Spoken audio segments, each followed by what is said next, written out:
So with the possibility of getting brand new writers for the next Sonic game, what kind of story do we want to see for the next Sonic game? Let's discuss right now. I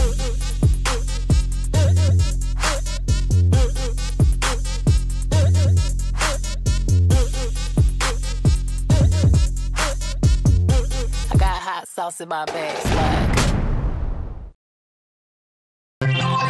A quick shout out to Cat Animated. This is a fan art of Metal Duckles that they drew, and Metal Duckles looks so cute over here. Then we got some kind of like Sonic image in the background over there, although it looks a little bit different from Sonic, but I'm really digging it. It's a very adorable picture, so thank you so much. I really appreciate it. Anyway, hello there beautiful human. My name is RidersDX and welcome to my channel, where today we've got a pretty interesting discussion about Sonic games, and that is the story. And so the story is always a very hot topic within the Sonic community. I remember when I was like a teenager or like a student in like early college years that I would go on message boards like Sonic Stadium and just debate about like the stories within Sonic games with tons of people, and it would just like take days and weeks and such, and it was just really passionate discussions. And you know, making YouTube videos now and being on Twitter and such, I can see that that's not really changed. You know, the debate, if anything, is a lot bigger than it was before, and so I thought it'd just be a really cool opportunity to take this and make a really full-blown out video about what people want from the next Sonic story and what I personally think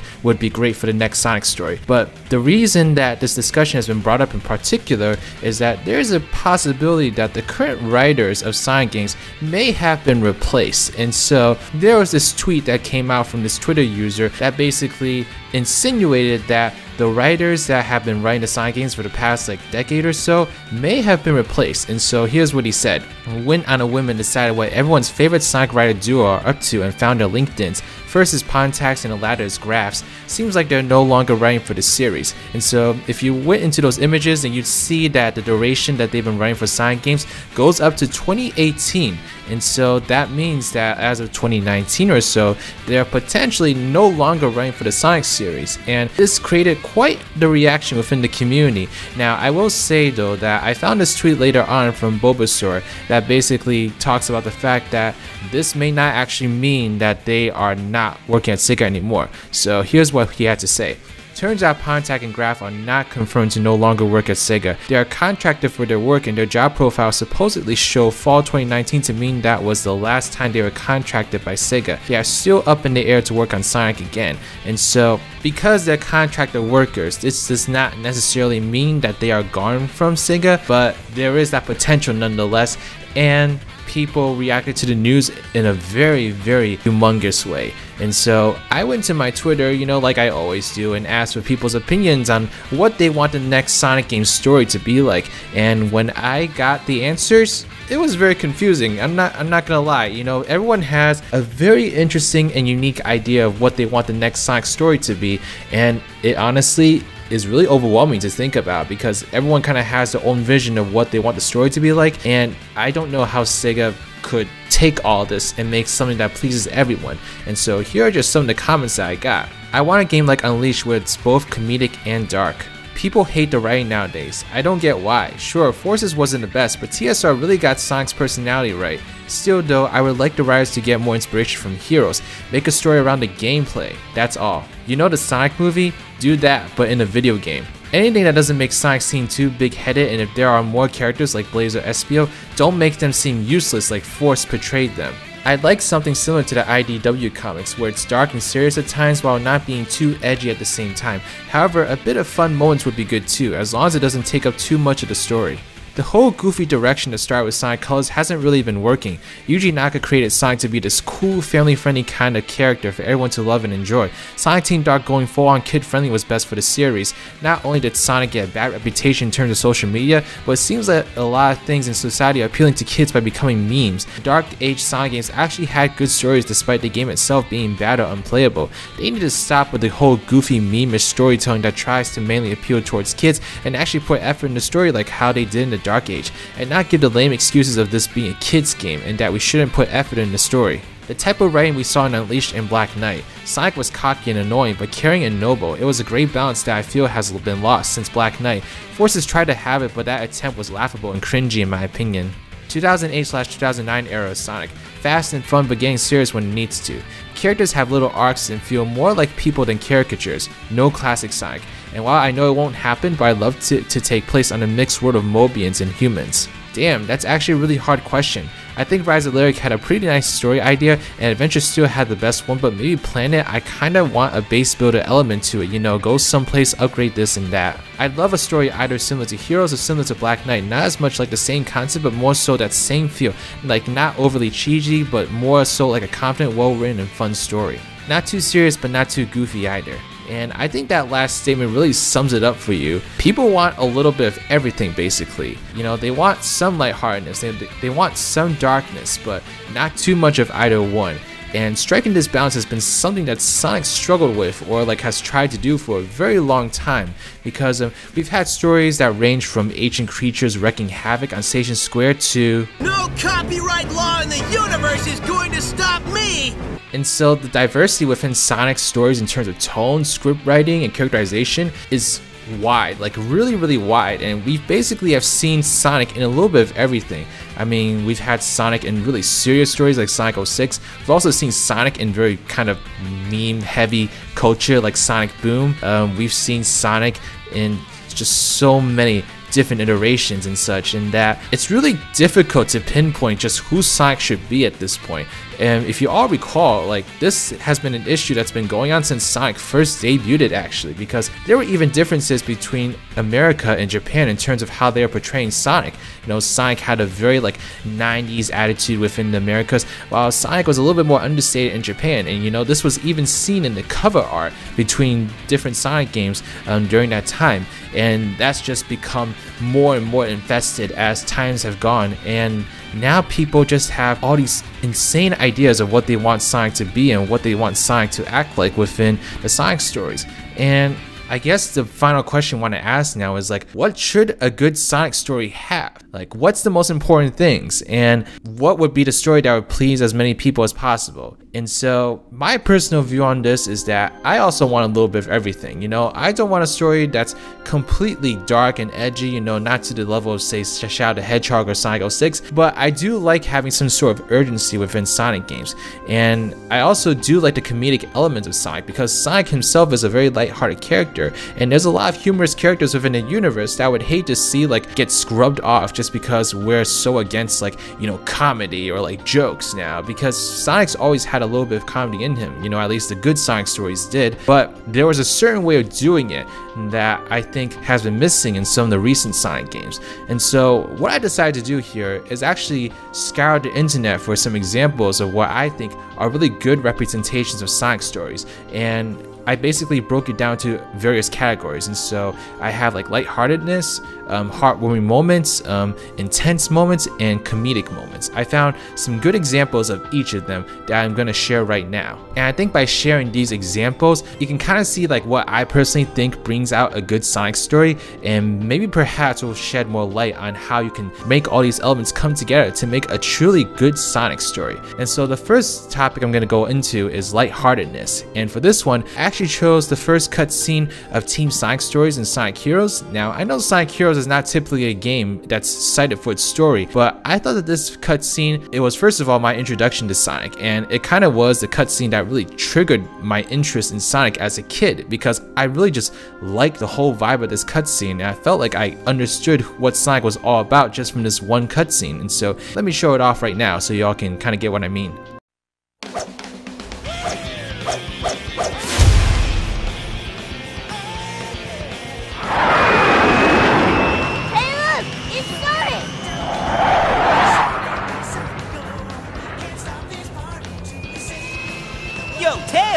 Long time no see! Sonic, check this out!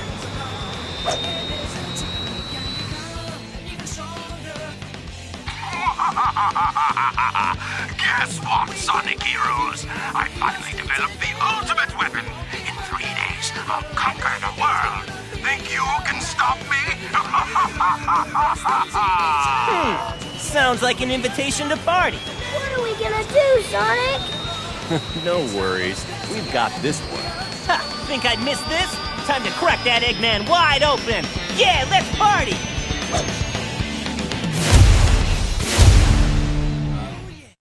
so what I really like about this cutscene is that there is that very lighthearted tone within Sonic's voice, and also you can kind of hear it within Tails and Knuckles too. They like complement Sonic's personality in this cutscene very, very good. And while there is that lightheartedness, there's also a sense of urgency, because you know Sonic's all about action. He's all about like saving the world. There always should be a sense of urgency within Sonic stories, because that's who Sonic is. You're not gonna have a chill moment with Sonic in terms of a video game. Like maybe in a TV show you may have a few episodes where he's just chilling and like doing something very silly and dumb, but in the video games that should not be the case. You know, in video games there should be a sense of urgency. You know, you should always be trying to battle Dr. Eggman against something, you know, unless it's like a spin-off game like a party game or something, then that's understandable. But in like a mainline Sonic game, Sonic is always having something big going on, and there should always be that sense of urgency, even if it's like in a more lighthearted way like Sonic Heroes. You know, that urgency should still be there. And so I feel like that cutscene perfectly balanced the lightheartedness of Sonic, but also the sense of urgency that his adventures often have. And so I thought that was a really good example of it. The second thing that I'm going to show here is a heartwarming scene, and this one comes from Sonic Adventure 2. And so this is a cutscene of Shadow the Hedgehog actually, as he reminisces about Maria in his days in the Space Colony arc.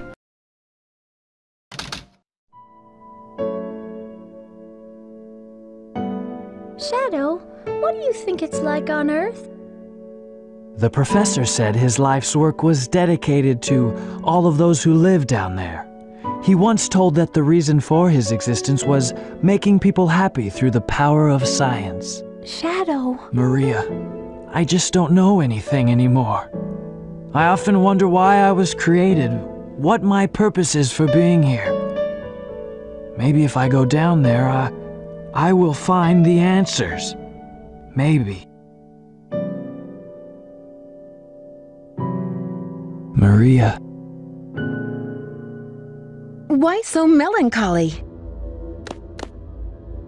What I really like about this cutscene is that you really connect to Shadow on a different level here compared to everything else you've seen from him so far within this game. And so up to this point in Sonic Adventure 2, you've learned that Shadow is a very vengeful person. You know, he's very angry at the world, and he's very determined in terms of what he wants to do.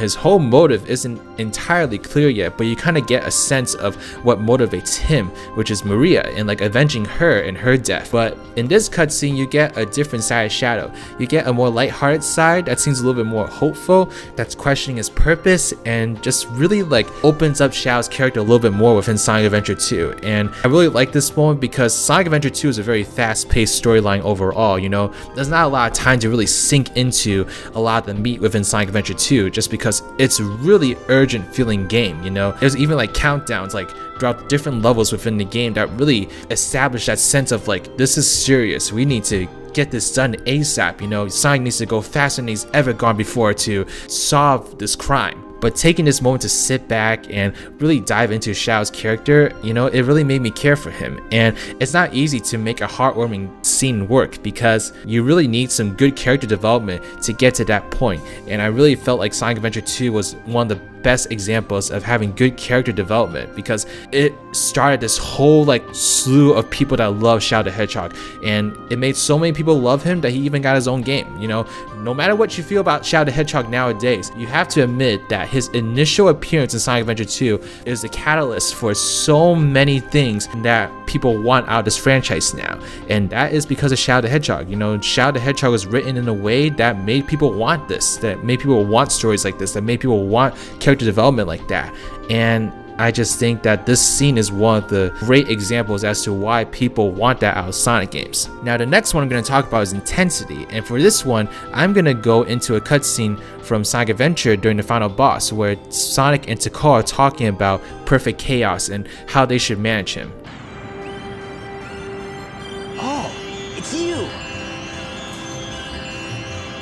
The one who sealed chaos in the Master Emerald. Tikal.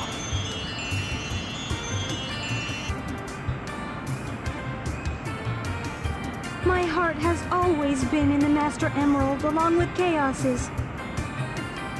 Now he's filled with anger and sadness. And if it goes on, he'll eventually destroy the world like he did before.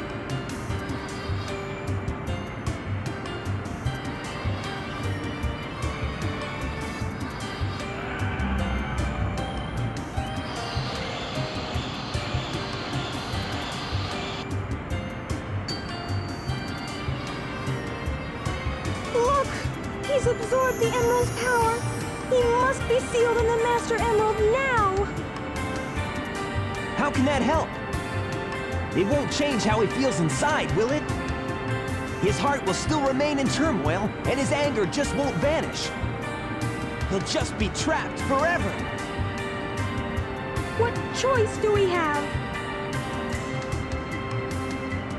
So Sonic Adventure did a really good job throughout the entire story of establishing like a sense of urgency and that this was a really epic and intense adventure that Sonic was going on. But this cutscene really just took it to a whole nother level in terms of intensity. Like, you just have to look at everything around you to see that like this is the big deal. This is the big moment, you know. Everything has gone to flames and Sonic has got to pull a miracle out of his you know what to solve all this. And having Sonic have this conversation with Takao about how to best like diffuse perfect chaos was very interesting to me, and it kind of caught me off guard at first when I first played this game, because you know it showed Sonic as this like really insightful character, which you know you don't really get that out of Sonic typically, because Sonic always seems very lighthearted and very like moving to the beat of the world and such. Never thought of Sonic as having this like insight and this really mature sense of what should be done here. And I just thought that this scene was so well done because it really showed just how urgent and how serious this is, and it basically is like the complete extreme in terms of darkness, but the extreme that I think Sonic should go up to, because I think trying to go past this doesn't really work for Sonic games. At least it didn't work in the past, because Shadow the Hedgehog and Sonic 06 did try to go past this point and that wasn't received that well. And so unless Sega can figure out a way to go past this extreme and make it work,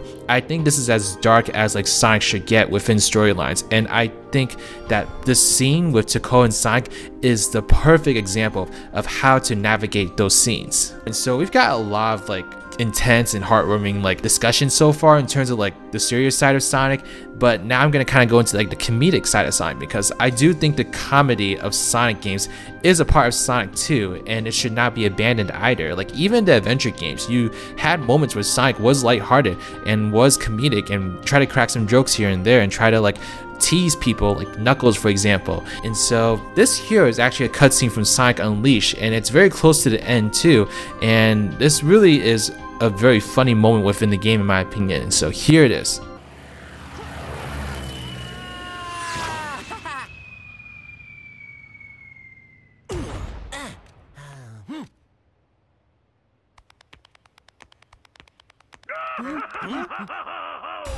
Welcome to Eggman Land, the brainchild of my heart and soul.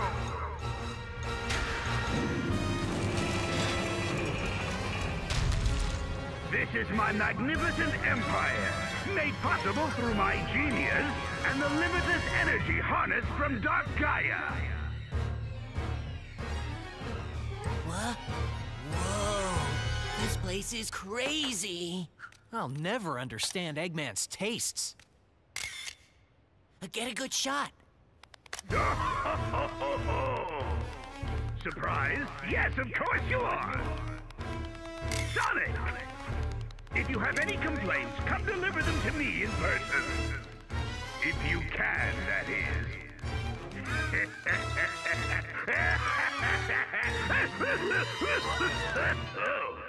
Ah, he's enjoying this way too much. And so in this scene, it wasn't particularly Sonic that was comedic, but it was more so Sonic playing off of Dr. Eggman, who is just naturally a very comedic character overall.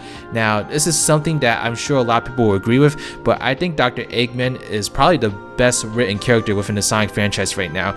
Dr. Eggman is just such a joy whenever he's on screen. I think that they have got a perfect hand on how to write Dr. Eggman, and a lot of that comes from Mike Pollock's performance of Dr. Eggman. Like, he's been acting as Dr. Eggman for so long that I really think he understands the character now. Like, he understands that Dr. Eggman really is supposed to be this like wacky and out of sorts character, and he's supposed to just not make sense, and that's perfectly okay because he's an evil mastermind that wants to take over the world. Like, that doesn't make sense like on the very basis. And so Mike really has been able to capture just how Dr. Eggman should sound and act and feel in Sonic games now, and I honestly am so glad that he's still voicing Dr. Eggman, because I really think he's grown into the world And I think from this new direction that they started with Sonic ever since Sonic Colors, Dr. Eggman is really the only character I feel like has really benefited from this change, because I really think he fits under this like wacky tone really well, because he's a very wacky character. And I think in some of the more serious games like Sonic 06 and Sonic Adventure, Dr. Eggman didn't really get to show this side of him. Like, he didn't really get to showcase like the wackiness and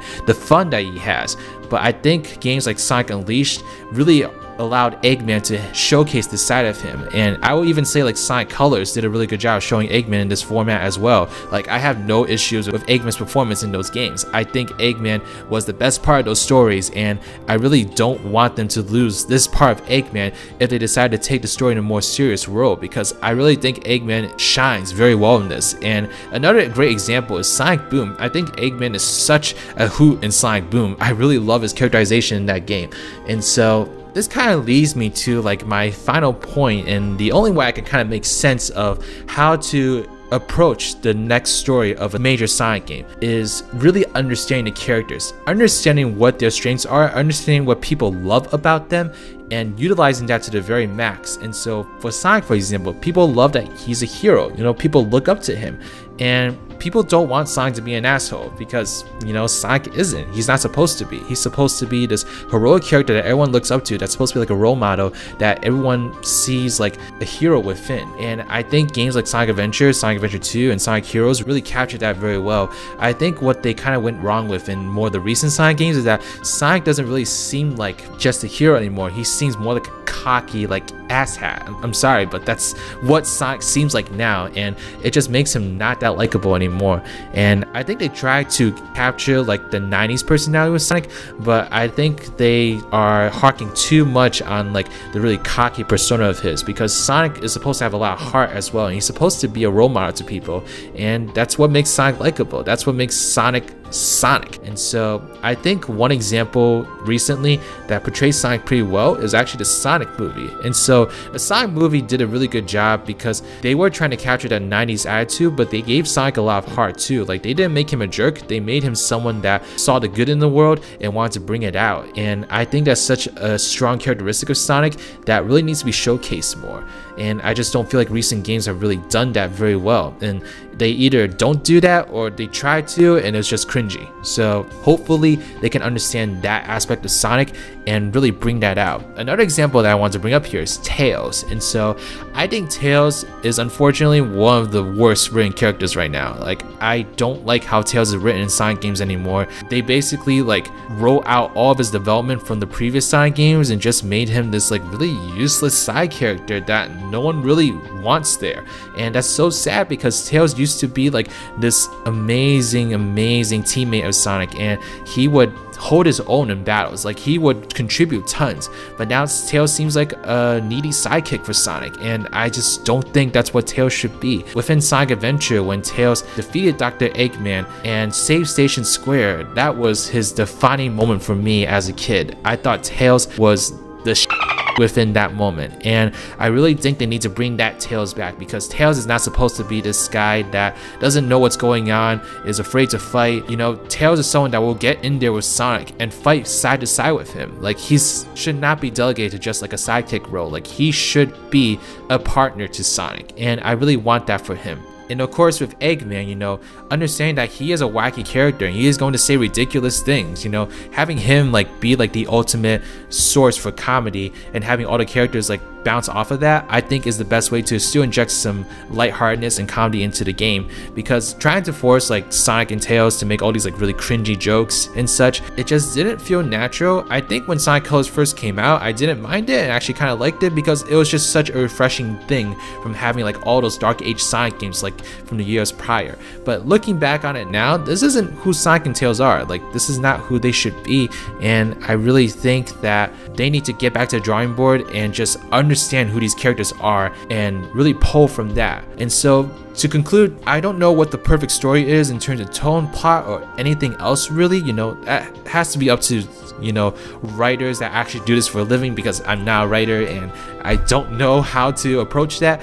But I think if you take the time to understand who these characters are and make the stories work around their personalities and what they're all about, I think that's ultimately going to be the recipes for success. Because I think with Sonic, you know, people love that there's so many characters within the Sonic universe because people love the characters. You know, they love the stories, they love where they came from, they love what they care about. People love the Sonic characters, and that's why you have people with avatars of Silver, Blaze, Shadow, you know, all these different side characters that really don't get that much screen time within Sonic games anymore because people love who they are and they want to see them as who they are also within the Sonic games. And so I think focusing on the characterization is the easiest and simplest way to break this down in terms of how to craft the next Sonic storyline. But those are my long-winded thoughts on the next Sonic game story. I really don't know what to expect for the next Sonic game. I really do hope that they try their best to give us a story that's going to be really great because, you know, I know it's a game, but Sonic stories are such a huge part of the franchise now. You know, there's so much discussion about them and people care so much about them. You know, Sonic games have so much interest around the stories because in the past, like, they're what made people fall in love with these characters. And so I really think that Sega should care about these stories and really do what they can to make them great. And so let me know in the comment section below what kind of story you want to see next for Sonic games. Do you want to see something a little bit darker? Do you want to see something that's more lighthearted? Let me know any specific things you want to see fixed within the next Sonic game story. And yeah, thank you so much. Okay. Please give this video a thumbs up if you like it, subscribe to my channel if you like videos like these, want to see more in the future, follow me on Twitter or Twitch, and join my Discord server, the Spongy Garden. Special shout out to Reese Gaming, Teen Rat with Sonic Gamer, Andrew Coughlin, Glitch Dalfern, Desiree Webb, and my newest YouTube member, New Gamer Hub. These are my Patreon/YouTube members. If you'd like to become a Patreon YouTube member, get access to a whole bunch of different perks, then please check the links in the description box below. But alright, this is Riders, riding out.